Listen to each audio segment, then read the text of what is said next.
మన తెలుగుదేశం పార్టీ అభ్యర్థి అంటే ఆ మాట తప్పై కాదేమో, తెలుగుదేశం పార్టీ జనసేన పార్టీ ఉమ్మడి అభ్యర్థి మన ఎన్ఎంపీ ఫరూక్ గారిని నిర్ణయించడం జరిగింది.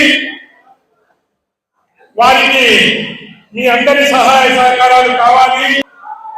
ఖచ్చితంగా నేను సింగిల్ గా పోటీ చేస్తేనే ఆ రోజులలో 36,000 ఓట్లు ఇచ్చిన ఈ నంద్యాల రేపు ఉమ్మడి అభ్యర్థిగా తెలుగుదేశం జనసేన ఉమ్మడి అభ్యర్థిగా వస్తున్న అతనికి దాదాపు 40,000